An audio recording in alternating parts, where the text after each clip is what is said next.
Yo, what's going on, guys? The Langbanger here, another profile for April 2016 format, and we have Monarchs.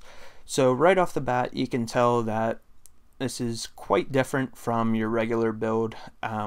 You have Exceed Monarchs usually, you have Domain Monarchs, and then you have this.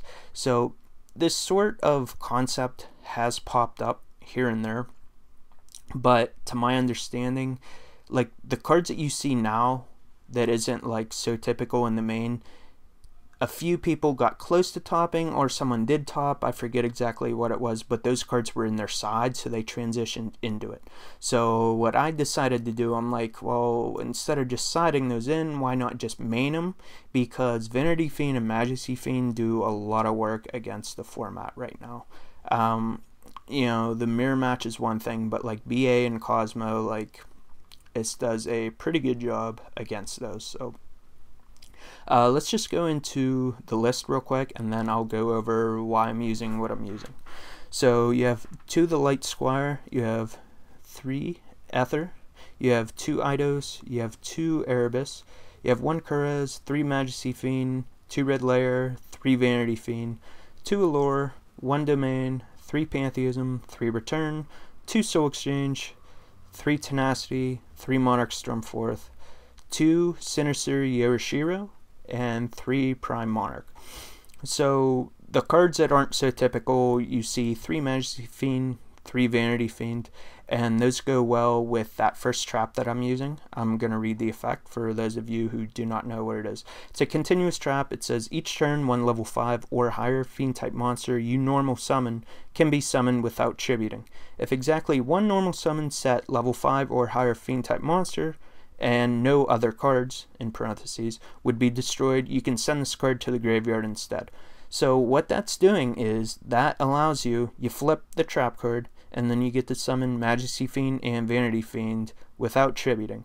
So I think that's absolutely bonkers. So I added the Soul Exchanges just in case you don't see the Yorishiro, or also at the same time, like if you can't really get your deck going, then you can still do stuff like summon your Prime Monarch, and then you can Soul Exchange for like a level or a 2 tribute monster. So it still keeps you in the game. But just against the meta right now, Majesty Fiend and Vanity Fiend, like, they both have their ups, and yeah, there's not much else to say about that.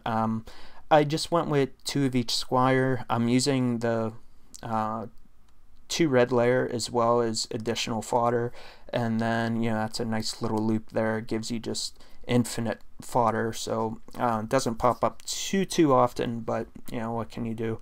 I did want to use 2 teleport and Blue Layer, but as you can see, the space is just extremely tight. I mean, when it comes to Monarchs, like the typical one, it wouldn't be using Vanity Fiend, Majesty Fiend, and the trap card, and then you would be using more basic cards, and then the rest of the deck is just it's standard. So the 2 Allure of Darkness, that's really nice. Like, you don't need 2 Vanity Fiends, so if you have 2 in your hand, that's no biggie. If you have Eidos, you can get rid of that if you need to. Erebus, the Forgotten Effect, where you can revive cards, you don't need to. I mean, it's nice, but you're not doing the exceeding as much, even though you can. Like, I don't have an extra deck for this currently, and with the extra draw power, like, that Domain will put in work. I don't think there's any way to really tinker around and change things. Like, you can use Majesty Fiend with an Exceed, you would just need another level 6, but Vanity Fiend shuts that off, so I mean, that's something all on its own, like a whole different sort of deck concept, I suppose. But yeah, hopefully you guys enjoyed this profile. I do strive myself to build different decks every now and then. I mean, maybe you guys will give us a go, top a regional or something. It's certainly just really fun, and it's really annoying to play against when it does everything that it wants to do. So that's everything for today, and peace out.